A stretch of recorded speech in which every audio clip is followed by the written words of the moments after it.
Haematology में, blood में erythropoiesis. Erythropoiesis ये अपने आप में एक इम्पॉर्टेंट क्वेश्चन बनता है। डेवलपमेंट ऑफ आरबीसी, जिसे हम क्या बोलते हैं, डेवलपमेंट ऑफ आरबीसी बोलते हैं। तो एरिथ्रोपोइसिस जो है एक प्रोसेस है।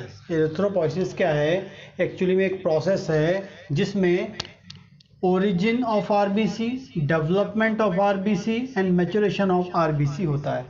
जिसमें origin of RBC, development of RBC and maturation of RBC होता है, कॉल्ड एरिथ्रोपोइसिस।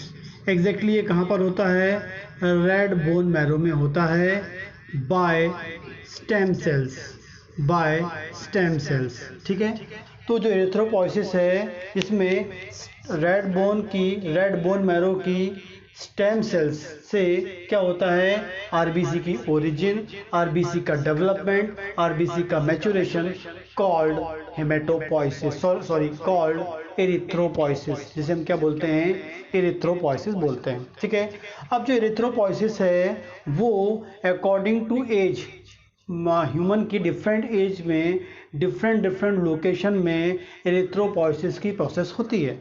तो वो डिफरेंट स्टेज में, डिफरेंट स्टेज ऑफ एज की बात करेंगे। जो एज की डिफरेंट स्टेजेस हैं वहाँ पर कौन से लोकेशन से, कौन से पार्ट से, कौन से टिश्यू से एरिथ्रोपोइसिस हो रही है वो हम लोग देखेंगे। लेकिन जहाँ से भी होगी वहाँ पर एक सेल होना बहुत इंपॉर्टेंट चीज़ है। उस सेल का नाम होता है stem cells, haemopoietic stem cells.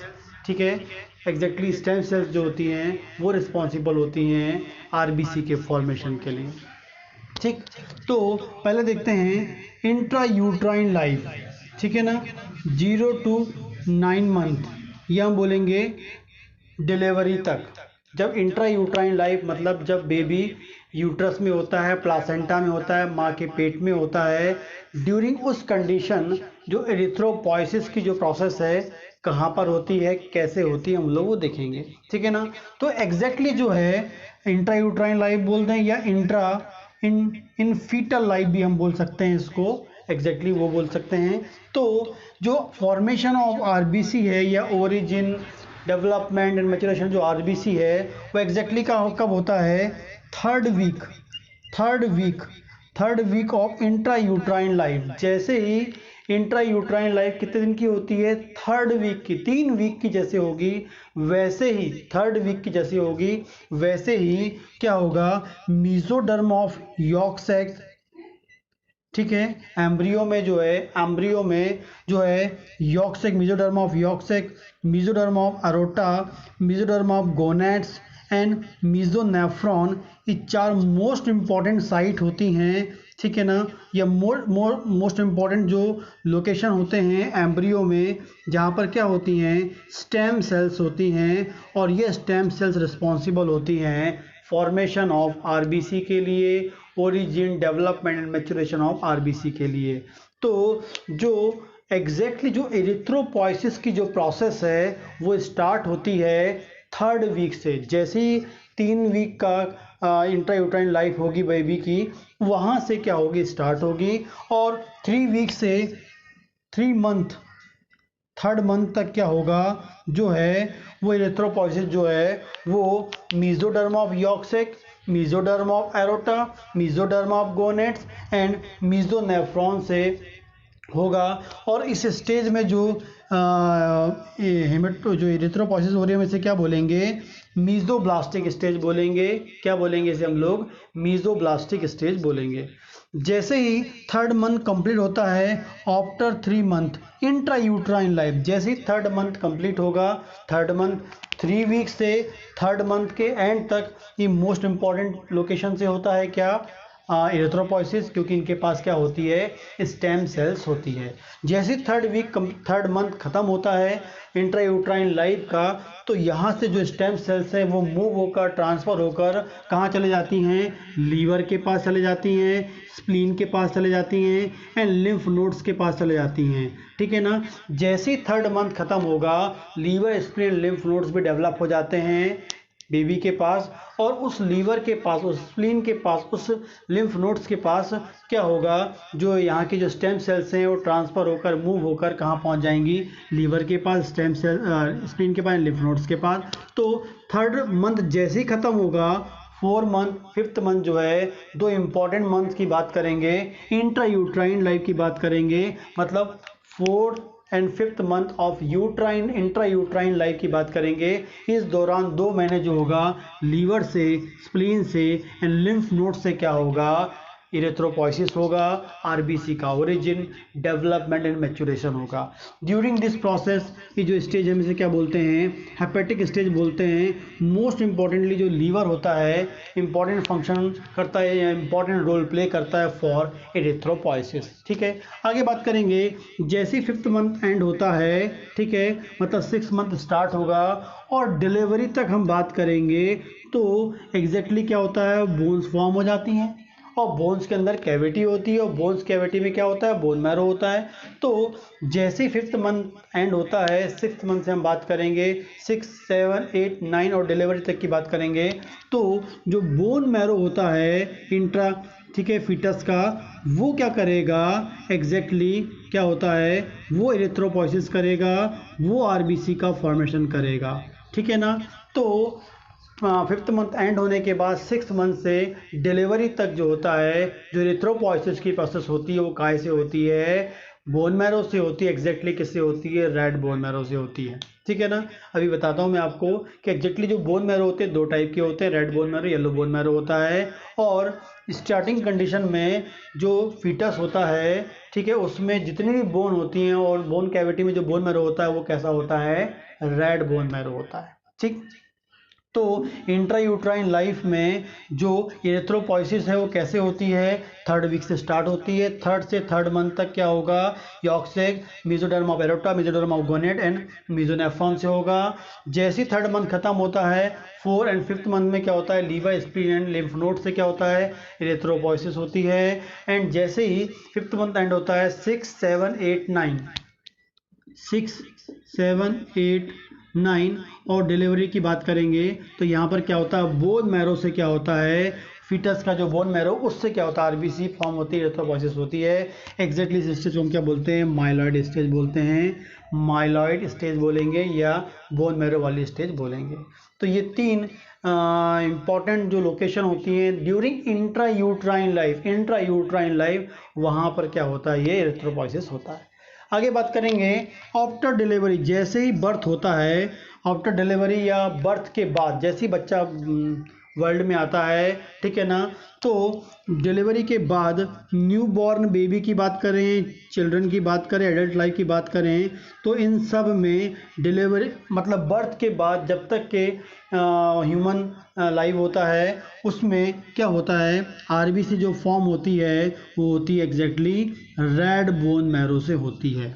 किससे होती है, बोन मैरो से होती है, लेकिन कौन सी होती है, रेड बोन मैरो से होती है। डिलीवरी के बाद, बर्थ के बाद जितना भी इरेथ्रोपोइसिस होगा वो वन एंड ओनली किससे होगा, बोन मैरो से, लेकिन कौन से बोन मैरो से होगा, रेड बोन मैरो से होता है। ठीक है ना। आपको बता दें, एट बर्थ, जैसी बर्थ होती है, ऑल बोन मैरो, जितनी भी बोन मैरो होती है, जितनी भी बोन है बेबी की, उस कैविटी में जितना भी बोन मैरो है वो कैसा होता है, रेड बोन मैरो होता है। कैसा होता है, वो रेड बोन मैरो होता है। और वो पूरा रेड बोन मैरो जो होता है एक्टिव बोन मैरो कहलाता है, और वो रेगुलरली फॉर्म करता है आरबीसी को, मींस इरेथ्रोपोइसिस को करता है। ठीक है। आगे बात करेंगे, जैसे जैसे एज गुजरते जाती है, एज बढ़ते जाती है, ग्रेजुअली एज बढ़ते जाएगी, तो जो हमारी बॉडी का जो रेड बोन मैरो जो 100% था एट बर्थ, ठीक है, वो रेड बोन मैरो में से 50% जो बोन मैरो है वो धीरे धीरे काय में कन्वर्ट हो जाता है, येलो बोन मैरो में कन्वर्ट होने लगता है, क्योंकि डिपोजिशन ऑफ फैट के डिपोजिशन के कारण क्या होता है, वो येलो बोन मैरो में कन्वर्ट हो जाता है। और लगभग 20 साल की एज तक पूरा जो 50% बोन मैरो है वो येलो में, और 50% जो बोन मैरो होता है वो red bone marrow, active bone marrow होता है। तो येलो बोन मैरो होता है वो नॉन एक्टिव होता है, वो ब्लड सेल्स को मतलब आरबीसी को फॉर्म नहीं करता है। आगे बात करेंगे, आफ्टर 20 ईयर, 20 साल के बाद, 20 साल के बाद बताया मैंने, 20 साल तक 50% क्या हो गया, रेड बोन मैरो है, 50% येलो बोन मैरो है। जो रेड बोन मैरो है वो क्या फॉर्म करता है, आरबीसी फॉर्म करता है, एरिथ्रोपोइसिस की प्रोसेस करता है।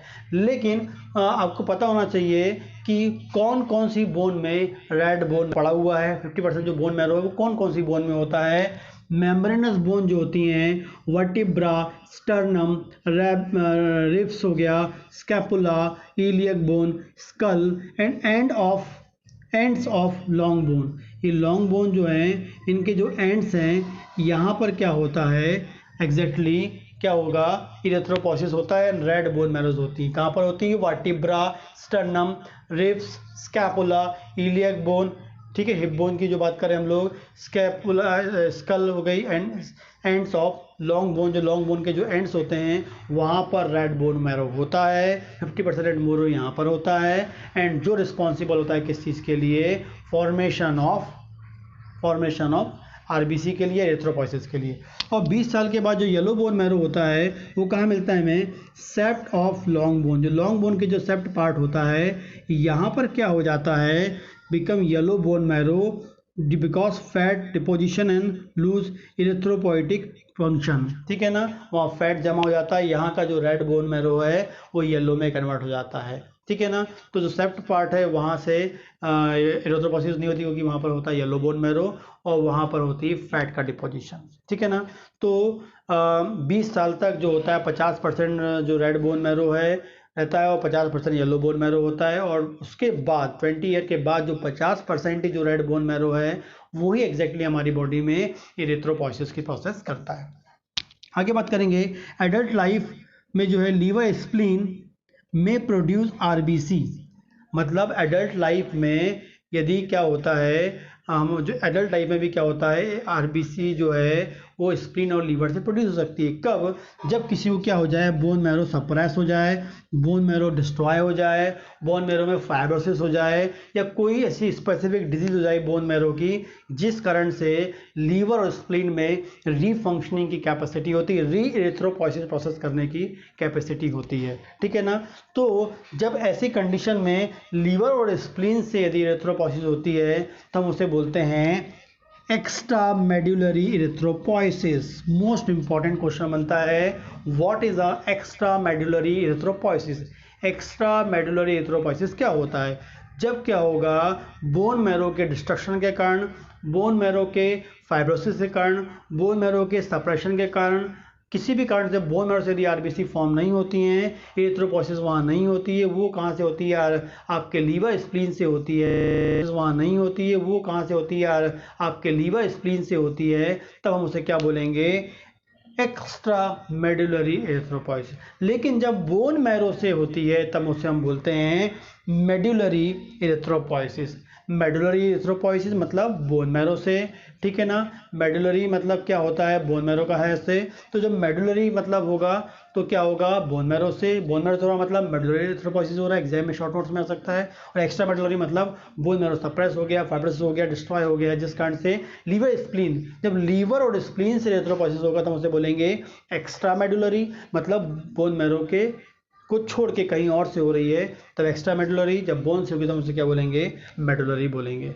तो ये एक सिंपल सा कॉन्सेप्ट है इरेथ्रोपोइसिस का। स्टेजेस हम देखे हैं कि भैया बर्थ से पहले कहाँ पर होती है, कौन कौन से लोकेशन पे, और बर्थ के बाद कैसे इरेथ्रोपोइसिस होती है। अभी हम आगे देखेंगे स्टेप्स ऑफ इरेथ्रोपोइसिस, मतलब जो कौन कौन से स्टेप्स एग्जैक्टली जो बोन मैरो के अंदर जो स्टेम सेल्स होती हैं वो आरबीसी को कैसे फॉर्म करती, कौन कौन से स्टेप्स होते हैं, कौन कैसे कैसे स्टेप्स से वो गुजरती है और फाइनली मैच्योर आरबीसी फॉर्म करती है, वो हम लोग आगे देखेंगे। आगे हम देखेंगे इरेथ्रोपोइसिस में steps of erythropoiesis. Steps of erythropoiesis exactly जो इरेथ्रोपोइसिस है एक इम्पॉर्टेंट प्रोसेस होती है जिसमें आरबीसी का फॉर्मेशन होता है और वो कौन कौन से स्टेप्स से होकर फाइनली जो मैच्योर आरबीसी बनती है उसके बारे में हम एग्जैक्टली देखेंगे, ठीक है।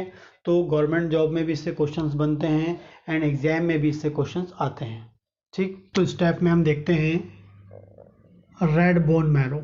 सभी को पता है कि रेड बोन मैरो जो होता है वो स्पेसिफिक होता है, वो रिस्पॉन्सिबल होता है इरेथ्रोपोइसिस के लिए। सभी को पता होना चाहिए कि हमारी बॉडी में बोन होती है, बोन में कैविटी होती है और उस कैविटी के अंदर जो स्पेस होता है उसमें बोन मैरो प्रेजेंट होता है। और वो जो बोन मैरो होता है जिसमें एरिथ्रोपॉइसिस होती है या ब्लड सेल्स का फॉर्मेशन होता है या आरबीसी का फॉर्मेशन होता है, वो एग्जैक्टली होती हैं रेड बोन मैरो होती हैं। और उस रेड बोन मैरो में स्पेसिफिक टाइप ऑफ सेल होती है जिसे हम क्या बोलते हैं, स्टेम सेल्स बोलते हैं। तो रेड बोन मैरो में एक specific type of stem cells होती है, इसका नाम होता है pluripotent stem cells. Pluripotent stem cells या हीमोपोएटिक स्टेम सेल्स कहते हैं। तो रेड बोन मैरो में प्लूरीपोटेंट स्टेम सेल्स या हेमेटोपोएटिक स्टेम सेल्स होती है जो टोटीपोटेंट स्टेम सेल से बनती है। रेड बोन मैरो में जो एग्जैक्टली इरेथ्रोपॉइसिस को करने के लिए जो स्टेम सेल्स होती है उसका नाम होता है प्लूरीपोटेंट स्टेम सेल्स या हेमेटोपोएटिक स्टेम सेल्स। इस स्टेम सेल्स को फॉर्म करने के लिए कौन रिस्पॉन्सिबल होता है, टोटीपोटेंट स्टेम सेल्स होता है। क्या होता है, टोटीपोटेंट स्टेम सेल्स होता है। और टोटीपोटेंट स्टेम सेल्स क्या फॉर्म करेगी, प्लूरीपोटेंट स्टेम सेल्स फॉर्म करेगी। और ये प्लूरीपोटेंट स्टेम सेल्स कहाँ पर होती है, बोन मैरो में होती है। कौन सी बोन मैरो में होती है, रेड बोन मैरो में होती है। रेड बोन मैरो में ये प्लूरीपोटेंट स्टेम सेल्स क्या है, फॉर्म करती है कमिटेड स्टेम सेल्स। क्या फॉर्म करती है, कमिटेड स्टेम सेल्स को फॉर्म करती है। और एग्जैक्टली जो कमिटेड स्टेम सेल्स होती है वो कौन सी होती है, myeloid series. Committed stem cells of myeloid series जो होती है वो फॉर्म करती है।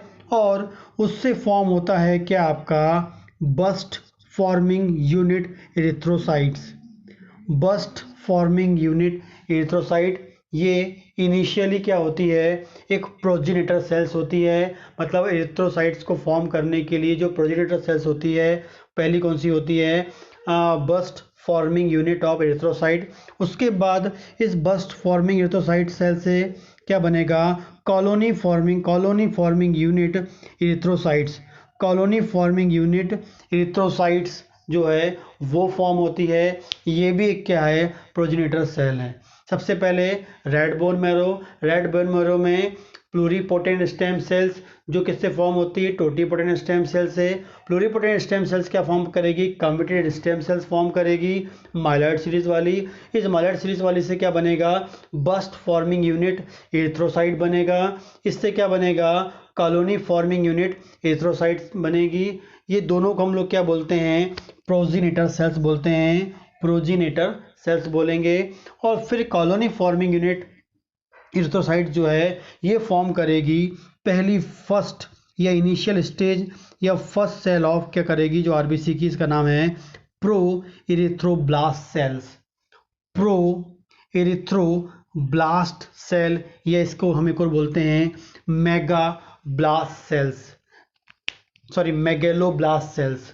मेगेलोब्लास्ट सेल्स बोलेंगे या pro erythroblast cells. Pro erythroblast cell first बनेगी या हम बोलेंगे मेगेलोब्लास्ट सेल्स, हम इसे बोलते हैं। ठीक है, ये जो है फर्स्ट सेल्स बनती है। ठीक है, तो इसके आगे देखने से पहले मैं आपको बता दूं 3 मोस्ट इंपॉर्टेंट चीज़। जब भी एरिथ्रोपॉइसिस की प्रोसेस होती है तो उसमें 3 इंपॉर्टेंट टाइप के मैच्योरेशन होते हैं या 3 इंपॉर्टेंट टाइप के उसमें मैच्योरेशन प्रोसेस होती है। ठीक है, सबसे इंपॉर्टेंट चीज़ आपको याद रखना है, जब भी एरिथ्रोपॉइसिस होगा तो इसकी जो पहली सेल होगी, मतलब कौन सी, प्रो एरिथ्रोब्लास्ट सेल्स जो होगी वो सबसे बड़ी सेल होती है। और जैसे जैसे जैसे जैसे क्या होती है, एरिथ्रोपॉइसिस की प्रोसेस कंप्लीट होती जाती है, जब फाइनली क्या बनती है, आरबीसी बनती है। तो आप देख रहे होंगे पहली सेल जो होती है, फर्स्ट सेल बड़ी है और धीरे धीरे क्या होती है, नैरो होकर फाइनली एक छोटी सेल में कन्वर्ट होती है।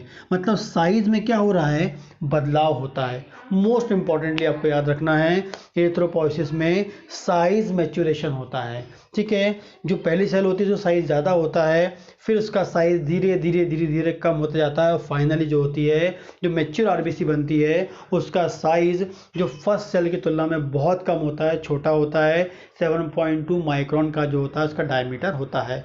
और जबकि हम बात करेंगे इसका डायमीटर का, तो ये लगभग होता है 20, ये 20 माइक्रोन डायमीटर का होता है और 7.2 होता है। तो पहली सेल कितनी बड़ी है और लास्ट सेल कितनी बड़ी है? तो जो सबसे पहला जो हमको मिलता है साइज मैच्योरेशन, साइज जो होता है वो मैच्योर होकर फाइनली छोटा होता जाता है और 7.2 डायमीटर का, माइक्रोन के डायमीटर का वो फाइनल आरबीसी फॉर्म करता है। तो पहला मैच्योरेशन हमको मिलता है साइज का। दूसरा क्या होता है मोस्ट इम्पॉर्टेंटली, इसके अंदर साइटोप्लाज्म का मैच्योरेशन। अब साइज चेंज हो रहा है तो ऑटोमेटिकली क्या होता है उसके अंदर जो साइटोप्लाज्म है वो भी चेंज होता है। और मोस्ट इम्पॉर्टेंटली क्या होता है, साइटोप्लाज्म मतलब जो फाइनल जो आरबीसी बनती है उसके पास होता है हीमोग्लोबिन। उसका जो साइटोप्लाज्म मेनली क्या होगा, वन एंड ओनली इसमें क्या होगा, जो हीमोग्लोबिन होगा। जो इनिशियल स्टेज ऑफ सेल होती है एरिथ्रोपोइसिस की उसमें हीमोग्लोबिन नहीं होता है, साइटोप्लाज्म जो होता है वो अलग टाइप का होता है। और फाइनली जो 7.2 माइक्रोन डायमीटर का होता है तो उसमें क्या होगा, आरबीसी का जो साइज होगा वो कैसा हो जाएगा, छोटा हो जाएगा। साइज मैच्योरेशन होगा, साथ में क्या होता है उसमें हीमोग्लोबिन भी आता है। तो ड्यू टू दिस रीजन हम क्या बोलेंगे, साइटोप्लाज्म में भी हमें क्या मिलेगा, चेंज मिलता है, साइटोप्लाज्मिक मैच्योरेशन भी मिलता है, ठीक है ना। एंड थर्ड मोस्ट इंपॉर्टेंट चीज़ क्या होती है, न्यूक्लियस मैच्योरेशन। न्यूक्लियस में भी हमको चेंज मिलता है। फिर आपको बता दूं इनिशियल स्टेज ऑफ इरिथ्रोपोइसिस में या आरबीसी की जो इनिशियल स्टेज होती है उस स्टेज में न्यूक्लियस प्रेजेंट होता है। लेकिन आपको पता होगा जो फाइनल जो आरबीसी बनती है, जो हमारे ब्लड सर्कुलेशन में सर्कुलेट होती है, उस मैच्योर आरबीसी में, उस आरबीसी में न्यूक्लियस एब्सेंट होता है, सभी को पता है। तो वो न्यूक्लियस एब्सेंट होता है, लेकिन जो इनिशियल स्टेज ऑफ आरबीसी होती है उसमें न्यूक्लियस प्रेजेंट होता है। तो ये न्यूक्लियस भी कैसा होता है, उसमें भी मैच्योरेशन होता है और उसके साइज में भी क्या होती है, कमी आती है। और वो भी क्या होता है, यहाँ पर जो न्यूक्लियस होता है वो लूज क्रोमेटिन वाला होता है, जिसे हम बोलते हैं यू क्रोमेटिन। ये जो पहली वाली जो आरबीसी होती है, जो आरबीसी की जो पहली स्टेज होती है, ये जो पहली सेल होती है उसमें न्यूक्लियस होता है। और न्यूक्लियस कैसा होता है, लूज क्रोमेटिन वाला होता है, एकदम फैला फैला सा होता है। लेकिन जैसे जैसे इसकी ग्रोथ होती जाती है, फाइनल मैच्योर आरबीसी बनेगी, तो ये जो क्रोमेटिन होता है, जो न्यूक्लियस में जो लूज क्रोमेटिन होता है वो धीरे धीरे क्या होता है, कंडेंस होता है, ठीक है। वो एकदम क्या होता है, कंडेंस होने लगता है, ठीक है। और फाइनली जाकर जो है वो जो मैच्योर आरबीसी होता है वहाँ से डिसअपेयर हो जाता है, ठीक है। वही हम लोग देखेंगे कैसे होता है। तो ये तीन इंपॉर्टेंट चीज़ होती है एरिथ्रोपोइसिस में या जब आरबीसी का फॉर्मेशन होता है। पहला तो साइज जो होता है धीरे धीरे कम होता जाता है, साइज मैच्योरेशन। जो साइटोप्लाज्म होता है उसमें भी बदलाव होता जाता है, फाइनली हीमोग्लोबिन बनता है तो साइटोप्लाज्मिक मैच्योरेशन होता है। और लास्ट में क्या है, न्यूक्लियस जो होता है शुरू में होता है और फिर बाद में जाकर न्यूक्लियस एब्सेंट होता है, तो न्यूक्लियस मैच्योरेशन भी होता है, वो भी हमको मिलता है। तो साइज का मैच्योरेशन कम होते जा रहा है, साइटोप्लाज्म मतलब हीमोग्लोबिन का फॉर्मेशन हो रहा है, न्यूक्लियस मतलब न्यूक्लियस डिसअपेयर हो रहा है। तो तीन ये इंपॉर्टेंट हमको मैच्योरेशन यहाँ पर मिलते हैं, ठीक है। तो हम आगे देखेंगे, पहली प्रोसेस देखेंगे इरिथ्रोब्लास्ट सेल। ये इसका एक और नाम होता है मेगैलोब्लास्ट सेल्स, ठीक है ना। तो पहली सेल का नाम होता है मेगैलोब्लास्ट सेल्स। यह प्रो एरिथ्रोब्लास्ट सेल सबसे पहले बनती है बोन मैरो में, ठीक है ना। इस जो है इसे हम फर्स्ट सेल बोलते हैं या इसे लार्ज सेल भी बोलते हैं, ठीक है। इसका जो साइटोप्लाज्म होता है वो कैसा होता है, बेसोफिलिक होता है। जो इसके अंदर का जो साइटोप्लाज्म होता है वो बेसोफिलिक होता है। क्यों बेसोफिलिक होता है, क्योंकि इनके पास होता है न्यूक्लियस। कैसा होता है इसका न्यूक्लियस, कैसा होता है, लार्ज होता है। और न्यूक्लियस में क्या होते हैं, दो से तीन न्यूक्लियाई होते हैं। दो से तीन क्या होते हैं, न्यूक्लियाई होते हैं। न्यूक्लियस होता है, न्यूक्लियस के अंदर दो से तीन न्यूक्लियाई होते हैं, ठीक है ना। ये इसका साइटोप्लाज्मिक कैसा होता है, बेसोफिलिक होता है। डायमीटर कितना होता है, 20 माइक्रोन का डायमीटर होता है, ठीक है ना। इसमें हीमोग्लोबिन एब्सेंट होता है। इसका जो न्यूक्लियस लार्ज है और जिसमें दो से तीन न्यूक्लियाई होते हैं, ठीक है, वो जो न्यूक्लियस है उसमें क्रोमेटिन प्रेजेंट होता है। लेकिन वो कैसा क्रोमेटिन होता है, लूज क्रोमेटिन होता है। उसका एक और नाम होता है फाइन क्रोमेटिन भी हम बोलते हैं। एक और नाम होता है उसका यू क्रोमेटिन भी बोलते हैं हम लोग, ठीक है। तो जो प्रो एरिथ्रोब्लास्ट सेल्स होती है, मेगलोब्लास्ट सेल्स होती है, वो फर्स्ट सेल है, लार्ज सेल है, 20 माइक्रोन का डायमीटर होता है।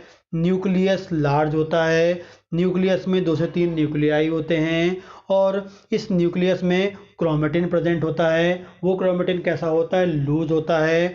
इसे हम बोलते हैं यू क्रोमेटिन बोल सकते हैं, जिसे हम फाइन क्रोमेटिन बोल सकते हैं, ठीक है ना।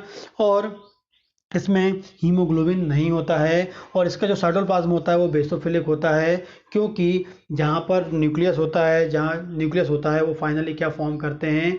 राइबोसोम्स को फॉर्म करते हैं और राइबोसोम्स के कारण, ठीक है, ये जो यहाँ का जो साइटोप्लाज्म है, न्यूक्लियस के आजू बाजू जो लिक्विड है वो कैसा होता है? बेसोफिलिक इन नेचर का होता है, ठीक है। अगली इंपॉर्टेंट बात करें, जो प्रो इरेथ्रोब्लास्ट सेल्स होती हैं, यदि आपको याद होगा, जो ब्लास्ट सेल्स होती हैं वो प्रोलिफरेटिव सेल्स होती हैं, रैपिडली ग्रोइंग सेल्स होती हैं, रैपिडली प्रोलिफरेटिव सेल्स होती हैं जो अपना डेवलपमेंट करती हैं। तो ये प्रोइरेथ्रोब्लास्ट सेल्स है, तो इसमें कोई भी जो ब्लास्ट सेल्स होता है उसमें जब भी कोई न्यूक्लियस होता है और उस न्यूक्लियस में जो क्रोमेटिन होता है वो ऑलवेज टाइम लूज होता है, फाइन होता है, यू क्रोमेटिन होता है, क्योंकि इसे डेवलपमेंट करना है, प्रोलिफरेट करना है। तो जब भी प्रोलिफरेट करने वाली जो भी सेल्स होगी उस सेल का यदि हम उसका न्यूक्लियस देखेंगे तो हमें उसमें ऑलवेज टाइम क्या मिलेगा? फाइन क्रोमेटिन या लूज क्रोमेटिन मिलेगा, क्योंकि जो लूज क्रोमेटिन होता है वो हेल्प करता है सेल के प्रोलिफरेशन में, सेल के डेवलपमेंट में, रैपिड ग्रोथ में हेल्प करता है। तो जब भी हम बोलेंगे प्रोलिफरेटिव सेल्स, उसके न्यूक्लियस में हमें क्या मिलेगा? Always time fine and loose chromatin मिलेगा, जो उसे प्रोलिफरेट करने में, डेवलपमेंट में, प्रोटीन सिंथेसिस में, राइबोसोम के सिंथेसिस में क्या करेगा? बहुत हेल्पफुल होता है, ठीक है। आगे बात करेंगे, जो प्रोइरेथ्रोब्लास्ट सेल्स है या मेगलोब्लास्ट सेल है, इसके बाद जो दूसरी सेल बनती है उसका नाम होता है अर्ली नॉर्मोब्लास्ट। उसका नाम होता है अर्ली नॉर्मोब्लास्ट। एक और नाम होता है अर्ली इरेथ्रोब्लास्ट। अर्ली इरेथ्रोब्लास्ट, अर्ली इरेथ्रोब्लास्ट बोल दो या अर्ली नॉर्मोब्लास्ट बोल दो, सेकेंड मोस्ट इंपॉर्टेंट जो स्टेज होती है, ठीक है। ये क्या होती है? लिटिल स्मॉलर, मैंने आपको बताया था साइज इसका धीरे धीरे कम होता है, तो ये प्रोइरेथ्रोब्लास्ट की तुलना में थोड़ी छोटी होती है। कौन सी? आपकी अर्ली नॉर्मोब्लास्ट या अर्ली इरेथ्रोब्लास्ट सेल्स।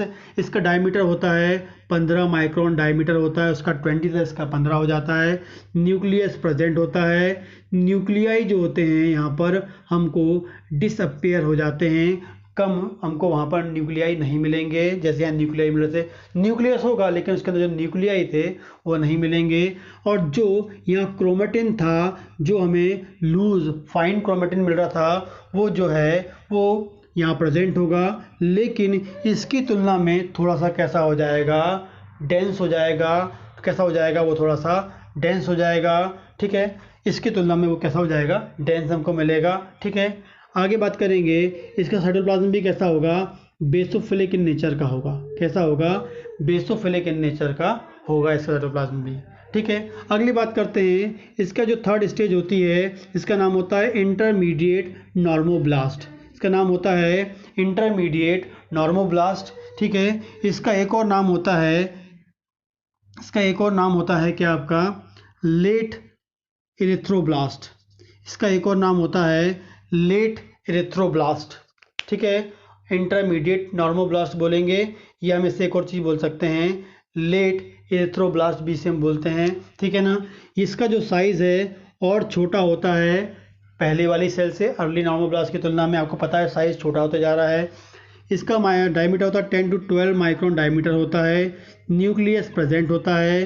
क्रोमेटिन जो नेटवर्क होता है सो कंडेंसेशन, और कंडेंस हो जाता है, और लूज नहीं होगा, और कम लूज होगा, मतलब कंडेंस। लूज होगा या कंडेंस होगा। लूज मतलब होता है बहुत फैला फैला होता है, ठीक है ना। ये कैसा होता है? कंडेंस होता है, ठीक है। तो इसमें हमको क्या मिलेगा? शो करेगा, और कंडेंसेशन हमको शो करेगा, ठीक है। और उसके बाद ये जो हीमोग्लोबिन है इसमें बनना स्टार्ट हो जाएगा। मोस्ट इंपॉर्टेंट आपको याद रखना है, इसमें क्या होगा? हीमोग्लोबिन क्या होता है? बनना स्टार्ट हो जाता है, ठीक है। तो cytoplasm is both acidic and basic दोनों होता है। ड्यू टू दिस रीजन क्या होगा? इसका जो साइटोप्लाज्म होगा, ठीक है ना, वो कैसा होगा? पॉलीक्रोमेटिक। साइटोप्लाज्म कैसा होगा इसका? पॉलीक्रोमेटिक। कैसा होगा? पॉलीक्रोमेटिक, ठीक है। इसका जो साइटोप्लाज्म को कैसा मिलेगा, पॉलीक्रोमेटिक मिलेगा, मतलब 2 कलर वाला मिलेगा, एसिडिक कलर वाला और बेस, ठीक है, थोड़ा एसिडिक कलर का भी होगा, हल्का सा रेड कलर भी मिलेगा हमको, और जो इसमें जो बेसोफिलिक नेचर होगा दोनों मिलेगा। इस कारण से कैसा होगा ये polychromatic normoblast, polychromatic in nature का मिलेगा साइटोप्लाज्म। इस कारण से इसका नाम हो गया पॉलीक्रोमेटिक नॉर्मोब्लास्ट। एक और नाम हो गया पॉलीक्रोमेटिक नॉर्मोब्लास्ट। पॉलीक्रोमेटिक नॉर्मोब्लास्ट वो होती है पॉलीक्रोमेटिक नॉर्मोब्लास्ट। पॉलीक्रोमेटिक नॉर्मोब्लास्ट वो होती है जिसमें पॉलीक्रोमेटिक नेचर का क्या मिलता है, हमें साइटोप्लाज्म मिलता है। क्यों मिलता है, क्योंकि उसमें हीमोग्लोबिन भी होता है एंड राइबोसोम भी साइटोप्लाज्म प्रेजेंट होते हैं। दोनों जो होते हैं, जो राइबोसोम्स होते हैं वो बेसोफिलिक नेचर के होते हैं, जो हीमोग्लोबिन होता है वो एसिडोफिलिक नेचर का होता है, जिस कारण से हमें 2 कलर उसमें मिलते हैं। जिस कारण से हम क्या बोलेंगे, पॉलीक्रोमेटिक नेचर का क्या होगा, इसका साइटोप्लाज्म। इस कारण से इसका नाम हो गया पॉलीक्रोमेटिक नॉर्मोब्लास्ट। ठीक है ना। फिर से एक बार देखते हैं, इंटरमीडिएट नॉर्मोब्लास्ट बोल दें, लेट अर्ली नॉर्मोब्लास्ट बोल दें। सेल की तुलना में, पहली वाले सेल की तुलना में छोटा साइज होता है, 10 to 12 माइक्रोन डायमीटर होता है, न्यूक्लियस प्रेजेंट होता है इसमें, ठीक है ना। क्रोमेटिन कैसे होते हैं, और कंडेंस छोटे उसमें कंडेंस हो जाते हैं, ठीक है, सॉलिड हो जाते हैं। हीमोग्लोबिन इसमें फर्स्ट टाइम इसमें हीमोग्लोबिन बनना चालू होता है। ड्यू टू दिस रीजन यहाँ का साइटोप्लाज्म कैसा होता है, पॉलीक्रोमेटिक नेचर का होता है। इस कारण से इसका नाम हो गया पॉलीक्रोमेटिक नॉर्मोब्लास्ट, इसका एक और नाम हो गया। ठीक है, अगली बात करेंगे, 4th स्टेज जो होती है लेट नॉर्मोब्लास्ट, या हम इसे क्या बोलेंगे, लेट नॉर्मोब्लास्ट, या हम इसे नॉर्मोब्लास्ट भी बोल सकते हैं। ठीक है, इसका एक और नाम होता है ऑर्थोक्रोमेटिक normoblast.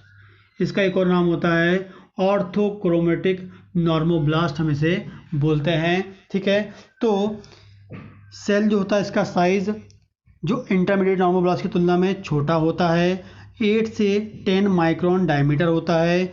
Nucleus present but very small, ink spot nucleus. Important government job का क्वेश्चन है, इंक स्पॉट न्यूक्लियस हमको कब मिलता है, लेट नॉर्मोब्लास्ट में या ऑर्थोक्रोमेटिक नॉर्मोब्लास्ट में।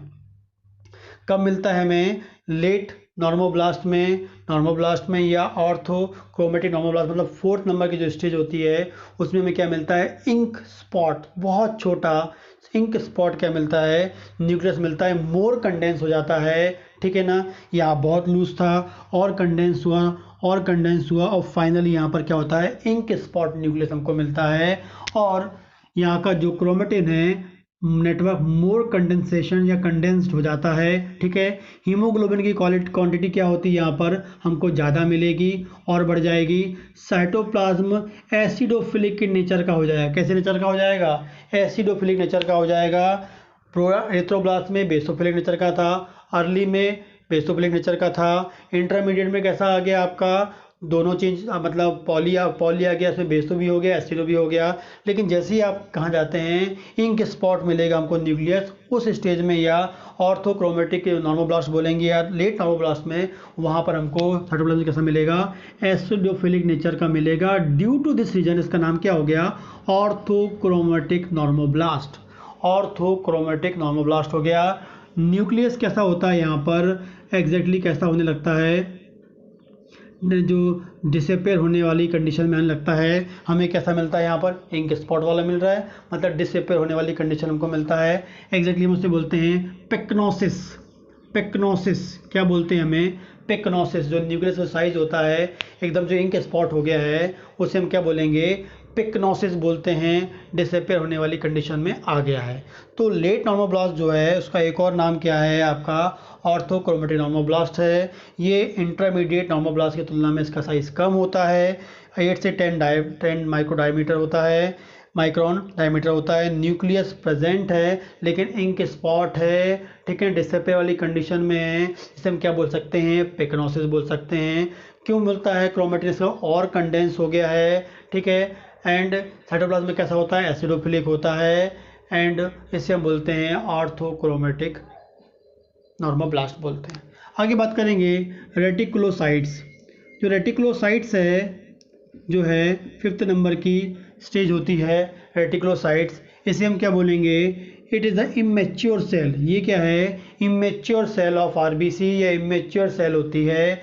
और साइटोप्लाज्म जो है रेटिकुलर नेटवर्क यहाँ प्रेजेंट होता है। साइटोप्लाज्म में क्या मिलता है? रेटिकुलर नेटवर्क मिलता है, ठीक है, जिस कारण से क्या बोलते हैं? रेटिकुलोसाइट्स बोलते हैं। और ये मैच्योर जो होती है 1 से 2 दिन में होती है।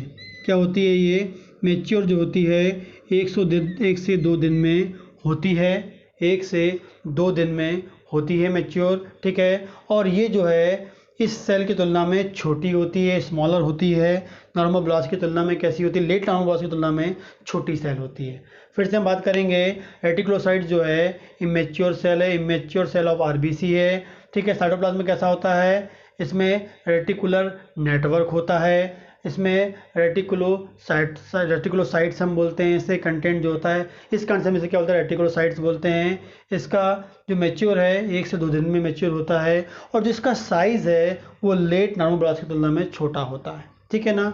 और एग्जैक्टली इसमें क्या होता है? जो न्यूक्लियस होता है वो बाहर चले जाता है, ठीक है ना, बाहर निकल के आ जाता है यहाँ से, ठीक है। और बाहर आकर ये सब बोन मैरो के अंदर ही हो रहा है। बोन मैरो के अंदर ये जो आपका इमेच्योर सेल है ये मैच्योर होने वाली है, मैच्योर होकर काय में कन्वर्ट होने वाली है, फाइनली क्या फॉर्म करेगी? आरबीसी फॉर्म करेगी। जैसे ही 1 से 2 दिन का जब मैच्योरेशन होता है तो इसमें जो न्यूक्लियस होता है इंक स्पॉट वाला, वो फाइनली बाहर आता है और ये फाइनली फॉर्म हो जाता है मैच्योर रेटिकुलोसाइट, जिसे हम क्या बोलेंगे? आरबीसी। मैच्योर रेटिकुलोसाइट जिसे हम क्या बोलेंगे? आरबीसी बोलेंगे। आरबीसी मैच्योर सेल है, 7.2 माइक्रोन का डायमीटर होता है, बायकॉनकेव होता है, बायकॉनकेव, ठीक है ना, 7.2 डायमीटर 7.2 माइक्रोन डायमीटर होता है। आरबीसी कैसी है? मैच्योर सेल है, ये मैच्योर रेटिकुलोसाइट्स हम इसे बोलते हैं। और इसमें जो न्यूक्लियस बाहर आ रहा है वो न्यूक्लियस कहाँ जाता है? उस न्यूक्लियस को क्या होता है? जो बोन मैरो होती हैं वहाँ स्पेसिफिक टाइप ऑफ सेल होती हैं जिसे हम क्या बोलते हैं? मैक्रोफेज बोलते हैं। और वो जो मैक्रोफेज होती हैं वो क्या करती हैं? इस न्यूक्लियस को इंगल्फ कर लेती हैं, उस न्यूक्लियस को खा लेती हैं, ठीक है ना। और ये जो है फाइनली इसके अंदर क्या होता है? पूरा आपको हीमोग्लोबिन मिलता है, पूरा का पूरा हीमोग्लोबिन मिलेगा, ठीक है, पूरा बहुत सारा इसमें हीमोग्लोबिन होता है, ठीक है। और ये जो सेल है फाइनली क्या होती है? आपकी आरबीसी होती है। तो इस प्रकार से 5 मोस्ट इंपॉर्टेंट स्टेप्स होते हैं एरिथ्रोपॉइसिस में। पहला बनता है प्रो एरिथ्रोब्लास्ट सेल्स, दूसरा बनता है early normoblast cells, intermediate normoblast cells, late normoblast cells, reticulocyte, और फाइनली बनेगी मैच्योर रेटिकुलोसाइट, मतलब आरबीसी फॉर्म करेगी। और ये फाइनली क्या होगा? आरबीसी आपकी बन जाएगी। 7 डेज रिक्वायर्ड होते हैं development maturation from pro erythroblast. Pro erythroblast से यहाँ से मैच्योर आरबीसी, प्रो एरिथ्रोब्लास्ट से मैच्योर आरबीसी बनने में 7 डेज लगते हैं, 7 दिन लगता है। और फाइनली ये कहाँ एंटर होती है? पेरीफेरल ब्लड सर्कुलेशन में, फ्रॉम बोन मैरो में एंटर, बोन मैरो से पेरीफेरल सर्कुलेशन में चले जाती है। तो ये मोस्ट इंपॉर्टेंट टॉपिक है एरिथ्रोपॉइसिस, जो गवर्नमेंट जॉब में भी इससे बहुत सारे क्वेश्चन आते हैं और एग्जाम में भी इससे आता है।